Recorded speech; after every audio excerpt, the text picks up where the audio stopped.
and you have to try to keep them out in whatever way you can, and stick together to do it. Because if you don't, people are going to get picked off. Like I said, this is a unique movie for its genre, I think. So when all that goes down, Evan goes to the telecommunications center, and he finds the operator's head on a pike. That was Gus. And he and Stella, then they go through the town trying to find the ones responsible for these. I'm telling you, man, this movie's violent right from the get-go, isn't it? I mean, I always talk about how I want to see Friday the 13th in the snow so I could, see Crystal Lake with blood all over the snow. Well, they accomplished that in this movie. There is a lot of blood. A lot. Agreed? Oh, yeah. A whole hell of a lot. A lot of the red stuff, Vic? All right, Vic's dead. So meanwhile, you've got these vampires that are led by Marlowe, played by Danny Houston. Now, Blake, Danny Houston, you know who I think of? The axe murderer in American season Horror 3. Story. Season 3 of American Horror Story. I remember seeing that guy in American Horror Story, and I was like, where do I know him from? And then I looked it up, and I was like, 30 Days of Night. So, good stuff. And, these vampires are a little bit different. They're kind of like the ones in John Carpenter's vampires. Like, I mean, it's showing them bite people, and obviously they're sucking their blood, but they're almost like serial killers, Blake, or just animals. I mean, it doesn't seem like they're killing for food, They're just like slaughtering people. Now, granted, I get the point. They're slaughtering people so they can actually, I assume, feed on them later on, but it's not the typical MO of vampires that we've seen, of most vampires.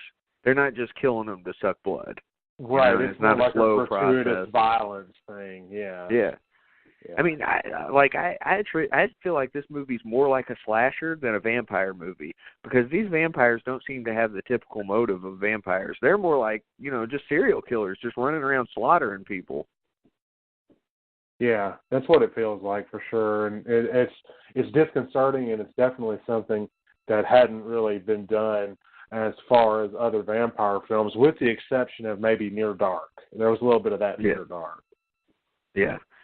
Well, one of the things that I thought was cool is Marlowe actually speaks and by the way, you don't get a Marlowe's name until the credits, but he actually speaks in this like ancient guttural language, and it's really cool. Like I remember when I first watched that, I was like, is that fucking Romanian or something? Like, I didn't know, you know what I mean? Esperanto. Yeah. But it was really cool though, because they made up their own language for this movie. And the other vampires just shriek. And they all sound like they have asthma, by the way. Did you notice that? Like, they're wheezing half the movie. Maybe because it's too damn cold up there. Maybe, Vampires and then the one of them, that he's got like a neck length black hair, and the first thing I thought of was, this is vampire Kylo Ren. That is exactly what I thought. or he looks like he kind of looks like Valak from John Carpenter's Vampires also, except for more of a pussy, I'd say. Okay, Valak was pretty sweet. Yeah. So unless they're shot in the head, bullets are pretty much useless against them. I mean, it barely even knocks them down unless it's a big one. And they're just slaughtering most of the town. I can't convey this to you. You get these overhead shots of people just running around, just getting slaughtered, and blood all over the snow. Vic, are you still here, or are you asleep? What? Yeah, he's asleep. I'm there. Okay. I was going to say, Vic, do you agree that there's a shit ton of blood in this movie? Oh, yeah. It's amazing. That's the best part of the movie. They had to use buckets and buckets and buckets of this stuff. It reminded me of Piranha. You know what I'm talking about? The Piranha 3D, where there's so much blood. They had to use gallons of this shit. Now, granted, I will say that some of the bloody scenes, it was a little bit CGI'd. There was a lot of other CGI in it. So some of it was good, some of it was bad, and there was some practical stuff too. But one thing's for sure, there was a lot of red stuff everywhere. And for it to be all over the snow just made it freaking sweet. Anyway, so all these people, like I said, they're getting slaughtered by these vampires. How many would you say there were, Blake? Like 12? 12 vampires, maybe more? 12, 15, something like that, yeah. Yeah. You never get a good count, but they're basically in a pack, and they're kind of dressed like, I don't know, they're dressed up, I would say. I mean, they're not like wearing ties or anything, but they're all wearing black and kind of dress shirts, right? and they look pretty physically imposing. They don't look human, that's for sure. Like that girl vampire with the black hair, she didn't look like a human, and neither did. All right, so I'm going to say this. You know the bald vampire? I remember watching this. Well, one of the times I was watching it, I was looking at him. I'm like, did they make him look that way, or is he Asian? You know what I'm talking about? The one that was walking around with blood all over his face. It looked like he had a beard. It was probably one of the main vampires. Their eyes are all kind of weird looking now. Yeah. And he just seemed especially weird. Like, I thought his was, a little bit Asian, but I think I had to get Vic going on that. Vic likes to talk about Asians on the show for some reason. That's his thing. But I'm telling you, like, these vampires are just mowing through people. Like I said, more like a slasher than a vampire movie for sure. Because, most vampire movies they're creeping around. They're not just out destroying people. But when you have 30 days a night, you have carte blanche. And that's the idea here, is that for 30 days, they're going to get to do whatever the hell they want. But like I said, Blake, the weird thing that throws me off is the fact that they're not really feeding. I mean, they're biting people, I realize, but they're not. They're just slaughtering people. But, I guess we slaughter cows, so maybe it's the same concept, Maybe later on they were going to drain them of their blood. But it seemed to me that all the blood was all over the snow, so. Oh, yeah. It wasn't well thought out. No. But the attack was, obviously, because it worked pretty well. So they slaughter, like I said, most of the town, including Eben's grandmother, the pot lady from earlier. And those who actually live this whole thing, they congregate in the diner. And the vampires attack Eben and Stella, but Bo Brower is also in John Carpenter's Vampires. I know I brought that up repeatedly, but do you remember him being in that movie, Blake? He was one of the first vampire hunters that gets slaughtered at the beginning. Spoiler warning. Which one was that? The big guy with the beard. He was in John Carpenter's Vampires also. So this is his second vampire movie that I'm aware of. I know he's in some other horror movies too. Played by Mark Boone Jr. And he's like the local snowplow driver that, I don't know, him and Eben don't get along that great, but it's because this guy's kind of a loner. He actually rescues them, and they also go to the diner. So everybody decides to go to this boarded-up house of somebody who had left town earlier that day, which I guess it makes sense to board up your house if you're going to leave it there, hope everything doesn't freeze up and nobody breaks into your house, that type of thing. And this house actually has a hidden attic where they'll be able to hide. And it is hidden, too. Like, you can barely notice whenever you look up. You can't tell there's an attic there, but they knew about it. So what goes on now is, see, the stranger earlier in the movie, I hadn't mentioned this, he had tried to get the jump on Eben's brother, and Stella got involved, and then Eben shot the stranger or whatever the hell, whoever he is, the bad breath, bad teeth one, shot him right in the shoulder, and then Eben handcuffed him to the jail cell. So anyway, meanwhile, the vampires, mainly Marlowe, he goes into the jail, and he finds the stranger there, and but earlier the stranger had basically said that they were going to reward him for his good work. So basically, it sounded like, from what we understand, that this guy wanted to become a vampire. And when Marlowe finds him in the jail there, he kind of thanks him for his work on the vampire's behalf, and then he snaps his neck and kills him. So this dude did all this stuff for nothing. Blake, about the scene where he snaps his neck, was he...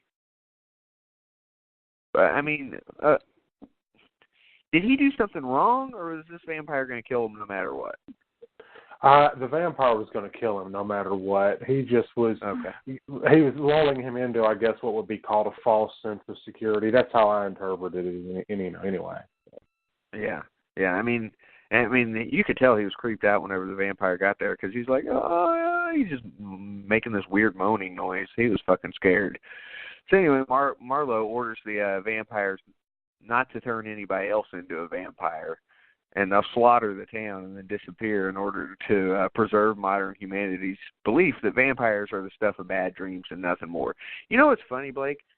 Whenever these vampires were talking, did they have subtitles the whole time, or did they just get them later on? Because I don't recall it being at first. It seemed like it picked up later. I think it picked up. It was kind of like I said, it was like you said earlier. It was kind of unintelligible, you know. Yeah. And then later on, they actually started showing subtitles as to what they were saying. I guess when it mattered what they were saying. So anyway, again, we've got the plot here. 30 days. Most of the town's already been slaughtered. You've got a small group of survivors, like Night of the Living Dead, hiding out right now in one building for the most part. And over the next week, you get Eben, Stella, Jake, and 7 others who stick it out in the attic. And this would suck, by the way. This looked horrible. You know what I mean? Can you imagine just staying? First of all, it's got to be fucking cold. There's no heat up there because they're not turning on the heat because the vampires would know where they are.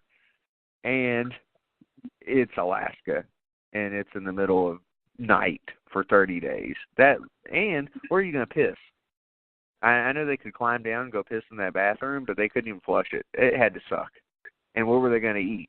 You know, they were trying to ration. So anyway, the whole thing was just, I don't know, man. It was just kind of like one of these things where you knew it sucked at the time, and I think they portrayed it rather well. But the time, even though this movie lasts almost 2 hours, like Vic said, or like Vic implied earlier, it goes kind of fast while they're up here in the attic. So you have a hard time knowing how long it is. But yeah, it's about a week while they're up there, and I guess the vampires, they know there's other people out there, and they're trying to draw them out. So a few of them, they actually fight about leaving, but most stay, and only Wilson and his senile father, Isaac, are lost. And basically, those two running out kind of saved them because the bald Asian vampire that I was talking about earlier, he was kind of on the prowl inside that house. But it was really their fault in the first place because they opened the window. Anyway, so this vampire, he obviously murders these two. So what goes on now is Eben ventures out to try to help this stray survivor. And during this time, see, this stray survivor, and Eben noticed this up in the attic. Everybody saw this girl walking down the street. And I think this is one of the coolest scenes in the movie, probably the coolest scene in the movie for me, Blake, where this girl is walking down the street, and she's all beat up. You know, she's bleeding. She's like, somebody help me. And, like, everybody wants to run out and go help her, but Eben's like, look up on the buildings, and you can see the vampires up on the top of the roofs. And it's like, they're using her as bait. It's kind of a Friday the 13th remake deal. You know what I mean? It was awesome though that they were using her as bait the way they were. And then I guess when they got to the point that they realized nobody was going to come save her, they come down and they just start hacking at her, and then they just finally do her in. But the coolest part of this whole thing that happens is when she's like, "Please God," and whatever the hell the main vampire's name is. I've been saying it the whole time. Marlowe. He looks at her, and then he kind of looks her up in the sky, and he looks around, and he says, "God?